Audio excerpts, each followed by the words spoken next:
Christophe Trival, là on a bien compris l'enjeu de santé publique et comment il rentrait en contradiction avec certaines logiques d'efficience, d'efficacité entre guillemets financière.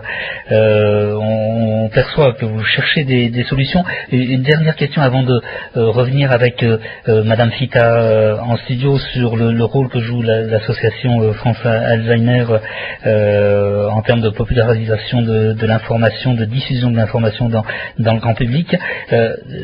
En haut lieu, ils ont pris conscience de ces incohérences par exemple pour le soin palliatif, pour les personnes en fin de vie.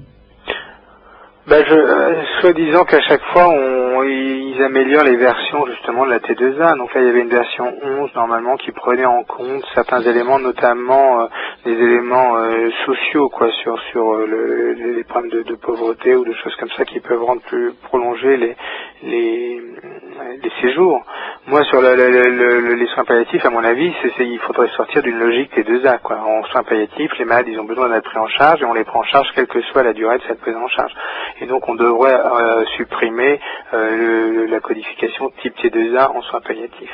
Et là, ce qui va arriver bientôt, c'est que maintenant on va avoir la même logique de T2A sur le moyen séjour.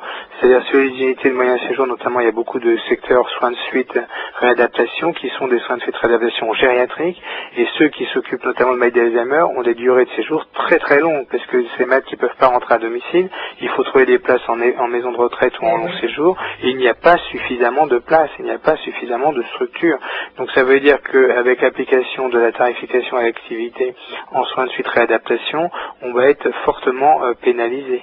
Et la tarification à l'activité en soins de suite réadaptation, en plus, est quelque chose de très compliqué, où il y a de nombreux intervenants, c'est-à-dire qu'il y a à la fois la codification médicale, mais il y a une codification de l'autonomie qui est faite souvent par les infirmières et les cadres de santé, et après il y a une codification qui doit faire intervenir tous les intervenants, c'est-à-dire que le kinésithérapeute, la psychologue, l'orthophoniste, la diététicienne, tout le monde doit coder des actes. Et donc ça veut dire que ça prend un temps énorme et qu'on passe de plus en plus de temps à faire finalement de la codification, à faire du papier, encore plus qu'avant, plutôt que de s'occuper des malades. Alors déjà qu'on est en sous-effectif, qu'on manque d'infirmières, qu'on manque d'aides-soignantes, qu'on manque de kinés, qu'on manque d'orthophonistes, mais ceux qui sont là, ils doivent passer plus de temps à faire de la codification qu'à s'occuper des malades. Et on voit bien donc toute l'absurdité de ce système qui est basé uniquement sur des histoires d'économie. Alors qu'on ne devrait pas faire rentrer, à mon sens, le côté économique. Il y a des malades, ils sont là pour être soignés, après on les prend en charge le mieux possible, quel que soit, à mon avis, le coût finalement de cette prise en charge, si elle est justifiée. Après, qu'il y ait des choses qui soient injustifiées, qu'il y ait des prescriptions qui soient inadaptées, c'est autre chose. Mais du moment que la prise en charge est justifiée, qu'elle correspond à quelque chose, il n'y a pas à discuter d'un point de vue médical cette prise en charge. Merci pour votre contribution, Christophe Trival, à cette matinale spéciale que nous avons organisée aujourd'hui sur Air d'Otan.